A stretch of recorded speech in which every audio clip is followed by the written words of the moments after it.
Madame, Monsieur, bonjour et bienvenue à vous.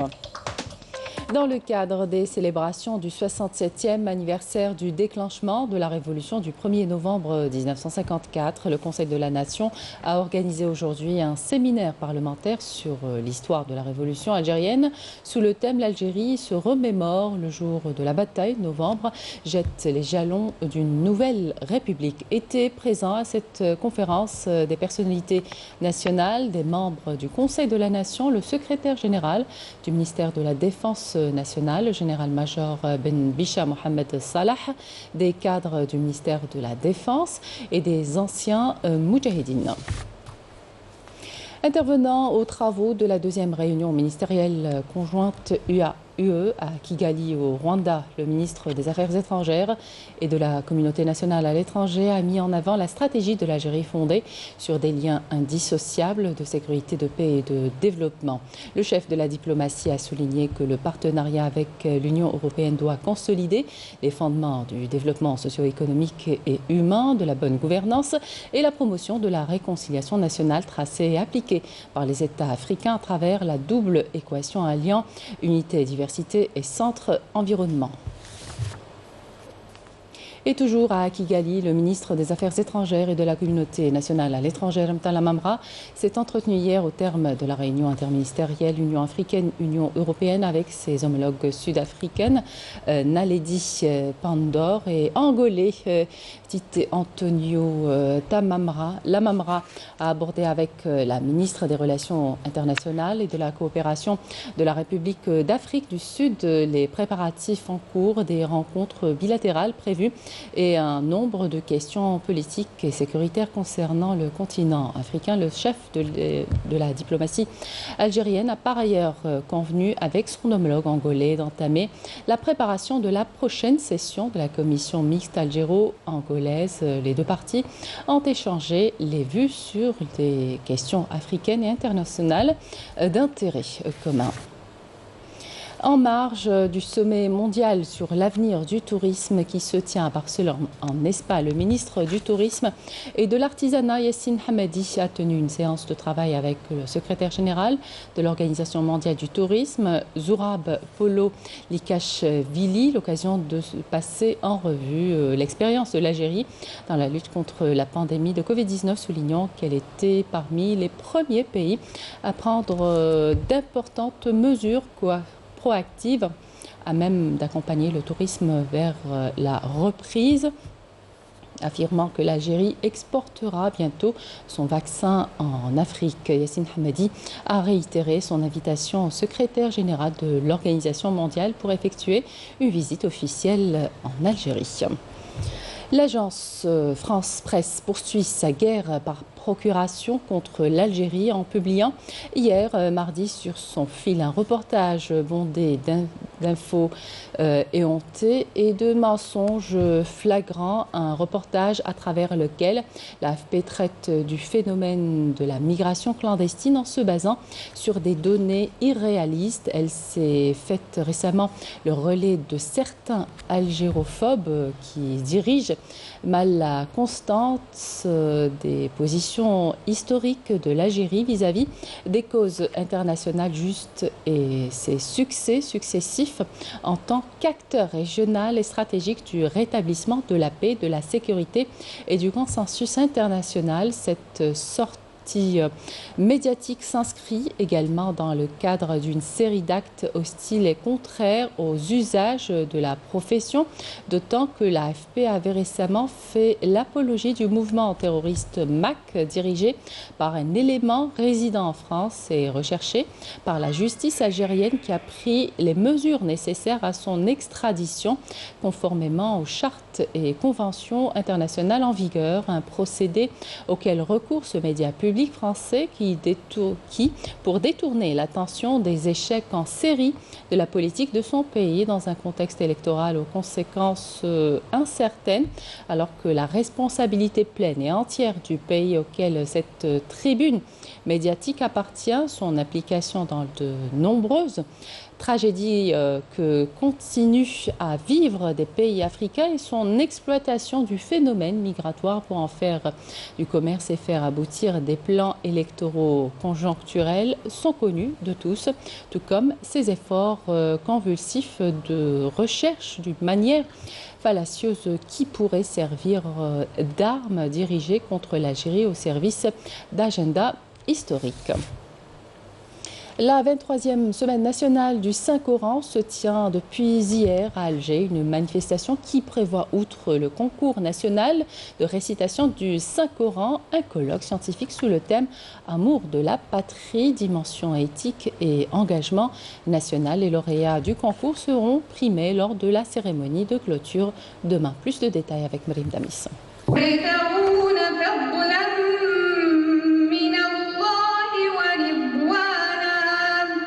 La 23e semaine nationale du Saint-Coran, organisée cette fois-ci à Alger, compte 45 candidats en compétition répartis sur 3 catégories pour décrocher le premier prix du concours national de récitation du Coran, l'exégèse et le récital.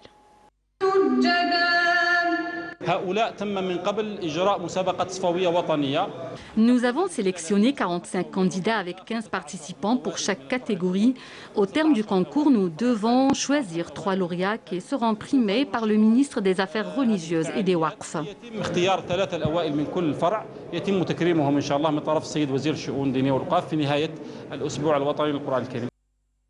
L'événement prévoit un colloque scientifique sous le thème « Amour de la patrie, dimension éthique et engagement national ». Au programme, 14 conférences animées par des enseignants universitaires, des chercheurs et des imams, avec l'ouverture d'ateliers de débat. C'est grâce à ceux qui se sont consacrés à l'enseignement et à la diffusion des préceptes de l'islam et du Saint-Coran que nos mosquées et nos zaouïas sont restés des édifices cultuels encore et toujours fréquentés par les enseignants et les apprenants, et ce, malgré la pandémie.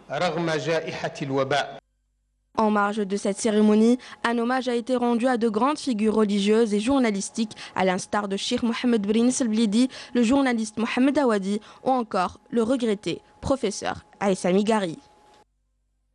Le ministre des Ressources en eau et de la Sécurité hydrique, Karim Hasni, a mis l'accent hier depuis El Mni'a sur l'encouragement de l'accès des investisseurs agricoles à l'eau par des facilitations administratives via le lancement d'un guichet unique en collaboration avec les services agricoles et l'Office de développement de l'agriculture industrielle en terre saharienne. Yamina Saïdji.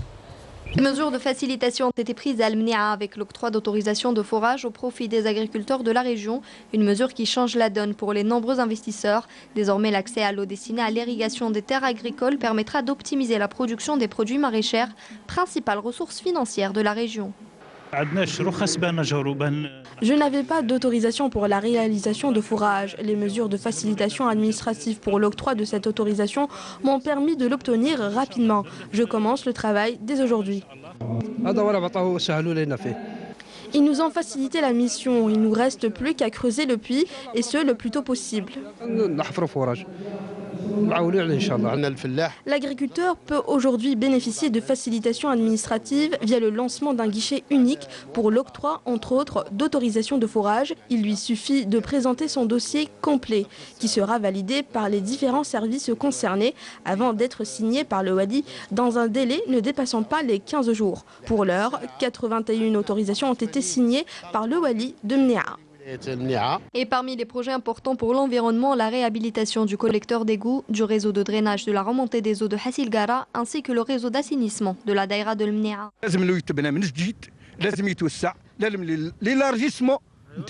Il faut que le réseau de drainage soit élargi et étendu pour éviter les dégâts, notamment ceux causés par la remontée des eaux. En ce qui concerne l'alimentation en eau potable, le nouveau pôle urbain de Mni'a a également bénéficié d'un projet de réalisation de nombreux forages. On reste à El Mni'a pour parler cette fois d'industrie agricole et les premiers résultats sont plutôt encourageants. Yamina Saïdji. Avec ses terres agricoles et son eau, la wilaya de Mni'a a de quoi séduire les investisseurs et agriculteurs. Et pour ceux qu'elle a déjà conquis, objectif atteint pour cette année avec une récolte très satisfaisante aussi bien en qualité qu'en quantité. La superficie est de 190 hectares de maïs et de blé. Nous espérons développer notre activité et faire acquisition d'une plus grande superficie chaque année. Nous produisons 40 à 45 tonnes par hectare. Nous souhaitons également nous lancer dans la production des huiles, telles que l'huile de colza. Avec la création de l'Office de développement de l'agriculture saharienne, c'est la concrétisation de la stratégie du gouvernement visant à mieux organiser la filière et booster l'investissement dans le secteur de l'industrie agricole. On approvisionne les agriculteurs en engrais. Nous offrons également une aide technique concernant la réalisation de forages. L'accompagnement et le développement de l'agro-industrie est une priorité pour assurer la sécurité alimentaire et réduire la facture d'importation. La transformation de la figue de Barbarie, un créneau porteur, créateur de richesses et d'emplois. L'exemple dans la commune frontalière de Sidi Frej, dans la wilaya de Soukahras, où plus de 5000 hectares sont destinés à la culture de la figue de Barbarie. De nombreux jeunes se sont orientés vers ce créneau en développant des unités de transformation à Melbourne. La figue de Barbarie, une véritable mine d'or aux vertus aussi riches que variées. L'exemple ici dans la commune frontalière de Sidi Frej à Soukahras, où la culture de ce cactus et sa transformation ont permis l'émergence d'une économie familiale. Dans cette région, une superficie de plus de 5000 hectares est consacrée à la culture des figues de Barbarie. Rien n'est jeté. Le surplus des figues de Barbarie est valorisé et transformé en divers produits, comme l'huile utilisée en cosmétique et le vinaigre. C'est un revenu supplémentaire pour les agriculteurs. La transformation de la figue de Barbarie constitue ainsi un créneau porteur qui a encouragé les agriculteurs à développer une filière créatrice de richesses et d'emplois. Dans la commune de Sidi Frej, nous pouvons transformer jusqu'à 5000 quintaux de figues de Barbarie. En 20 jours, 3000 quintaux ont été transformés dans cette unité.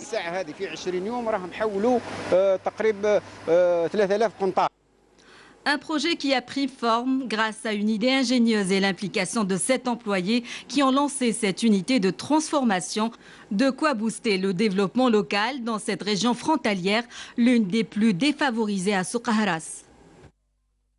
Une autre unité de transformation, mais cette fois à Taref, après 5 années de réalisation, l'unité de transformation de bois en MDF. Taref a vu enfin le jour et devra entrer en exploitation le mois de décembre prochain avec une capacité de production de 200 tonnes par jour. L'objectif est de tracer et de réduire le coût de l'importation du MDF dans un futur proche. Reportage à Taref signé Saïda Maïf.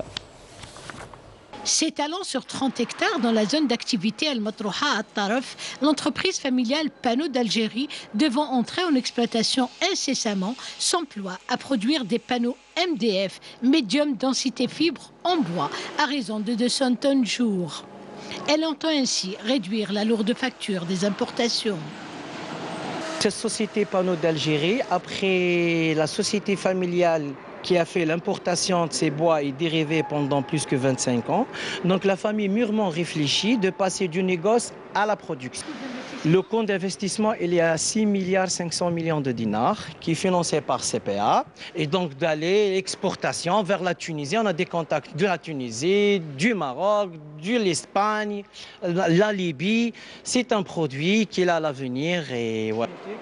Avec une création de 300 postes d'emploi directs et jusqu'à 3000 indirects au futur, cette unité de transformation de bois utilise une technologie de pointe répondant aux standards internationaux. C'est une presse qui est très moderne, de marque Diefenbacher. C'est la nouvelle génération. Elle est automatisée. Donc le système total, c'est un système automatisé qui fabrique avec des automates programmables Siemens S7. C'est un acquis pour la wilaya de Tarf vis-à-vis le montant de l'investissement et bien sûr le domaine d'activité, c'est transformation et fabrication du bois qui va minimiser peut-être les importations, surtout pour l'MDF. Bois d'eucalyptus et bois de pin d'Alep constituent la matière première pour cette activité. Un projet économique qui s'inscrit dans une logique de développement durable.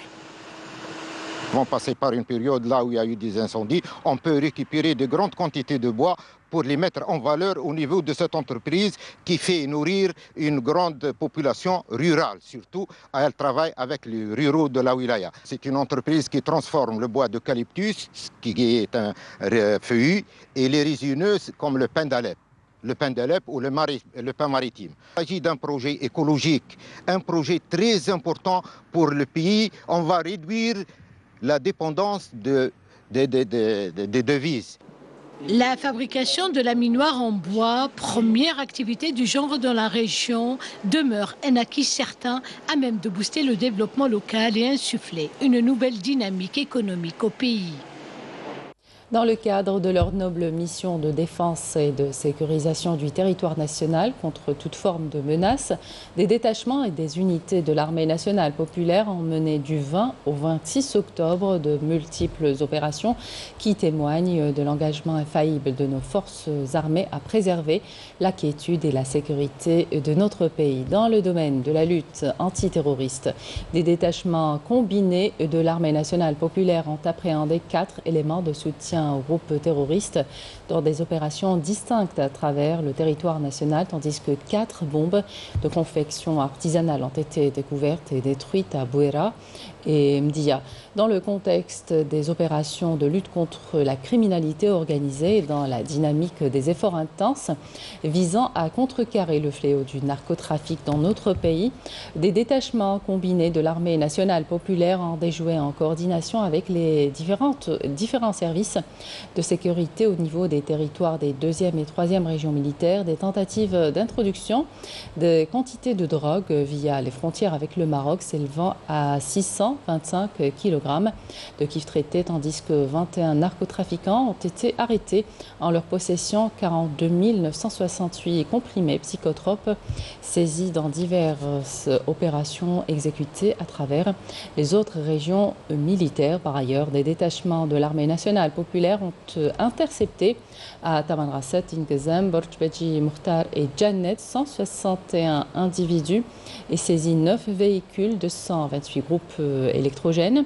101 marteaux-piqueurs, 7 détecteurs de métaux, des quantités d'explosifs, des outils de détonation et d'autres équipements utilisés dans des opérations d'orpaillage illicite ainsi que 35 quintaux de denrées alimentaires destinées à la contrebande, alors que 13 autres individus ont été arrêtés, 12 fusils de chasse et 4 543 cartouches, 60,5 quintaux de tabac et 2225 unités de différentes boissons ont été saisies à Khanchla, Betna, El Oued et Biskra.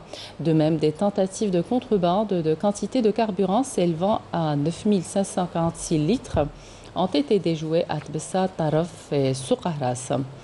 Dans un autre contexte, des gardes-côtes ont déjoué au niveau de nos côtes nationales des tentatives d'émigration clandestine et ont procédé au sauvetage de 65 individus à bord d'embarcations de confection artisanale, alors que 98 immigrants clandestins de différentes nationalités ont été appréhendés à Tlemcen, Ingezem, Inamenas et Gardaïa.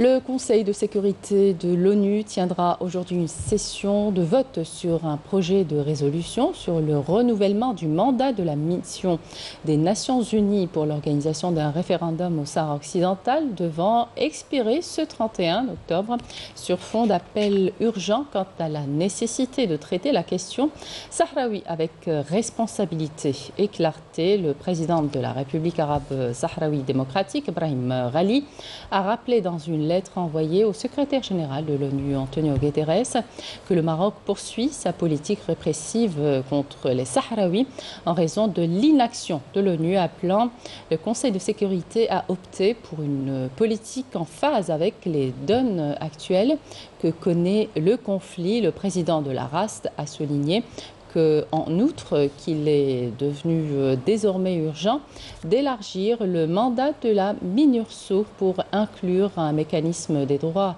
humains afin de surveiller la situation des droits humains dans un cadre indépendant et impartial. Et à la veille de cette réunion, l'envoyé spécial chargé de la question du Sahara occidental et des pays du Maghreb, Amar Belani, s'est entretenu par téléphone avec le vice-ministre russe des Affaires étrangères, Sergueï Verchinin. Les deux parties ont constaté les mesures contre-productives visant à prédéterminer le statut final du Sahara occidental. Belani et Verchinin ont souligné la nécessité de poursuivre les efforts coordonnés de la communauté internationale pour parvenir à une solution au conflit qui répond aux intérêts fondamentaux du peuple du Maghreb. Au cours de cet entretien, Verchinin a réitéré la position de principe de Moscou en faveur d'une solution politique à ce problème sur la base des résolutions pertinentes des Nations Unies et du Conseil et de son Conseil de sécurité. Un soutien mutuel a été également exprimé aux activités du nouvel envoyé personnel du secrétaire général de l'ONU pour le Sahara occidental, Staffan de Mistura. Et puis les attaques des unités de l'armée populaire de libération sahraoui se poursuivent contre les forces d'occupation marocaines qui subissent des pertes humaines et matérielles considérables le long du mur de la honte. De nouvelles attaques ont été menées contre des positions des forces d'occupation marocaines dans les secteurs de Bekkari, Aoussert et Adrika. Au Soudan, au moins 4 personnes ont été tuées et 80 autres blessées par des tirs de l'armée lundi à Khartoum lors de manifestations massives qui se poursuivent d'ailleurs pour dénoncer un coup d'État militaire et l'arrestation de hauts dirigeants civils, notamment le Premier ministre Abdallah Hamdok, brièvement retenu puis ramené chez lui mardi soir sur fond d'intenses pressions internationales. De nouveaux pays ont dénoncé un coup d'État militaire après l'annonce lundi par le général Abdel Fattah Burhan de la dissolution de toutes les institutions du Soudan et l'arrestation de leurs dirigeants civils par des soldats. Des événements qui ont coupé court à une transition démocratique entamée en 2019. Et puis à la suite du coup de force ce lundi, Washington a suspendu une part de son aide à ce pays d'Afrique de l'Est et l'Union européenne a menacé de suivre. Le Conseil de sécurité de l'ONU a renoncé à utiliser les termes les plus forts pour dénoncer le putsch et le Fonds monétaire international, dont les aides et allègements de la dette sont vitales pour le Soudan, a estimé qu'il était prématuré de se prononcer. On revient en Algérie, à Tizi Ouzou. Une école de photo et d'infographie a vu le jour en collaboration avec la direction de la culture de Tizi Ouzou sous le thème « La photographie au service du patrimoine ». Reportage Friel Hamdi. L'école de photographie et d'infographie Fornieps, en collaboration avec la direction de la culture et des arts de la wilaya de Tizi Ouzou, organise une exposition photo à la maison de la culture Mouloud Mamri sous le thème « La photographie au service du patrimoine », vu son rôle dans sa préservation et sa promotion. Notre thème, c'est la photographie au service du patrimoine qui présente notre culture kabyle. C'est la communication visuelle, c'est à partir d'une image on peut voyager à partir d'une image. Pour Takfa, Lisa, Sonia, l'art de la photographie est un moyen porteur et accessible à tous pour faire connaître notre patrimoine et inciter au voyage. J'ai toujours été très sensible à l'art et à tout ce qui m'entoure. C'est donc très naturellement que je me suis mise à la photographie très jeune. C'est un moyen pour les gens de trouver ce qui alimente leur passion. En ce qui concerne la photographie, le patrimoine, on s'exprime. On exprime notre patrimoine, notre patrie. On est fiers de ça.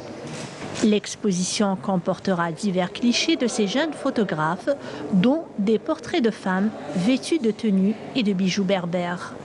Ça retrace une fenêtre, enfin un bout du patrimoine, parce que le patrimoine berbère, il est quand même beaucoup plus large que ça, mais il y a quand même quelques parties du patrimoine qui sont retracées à travers les photos des élèves de cette école.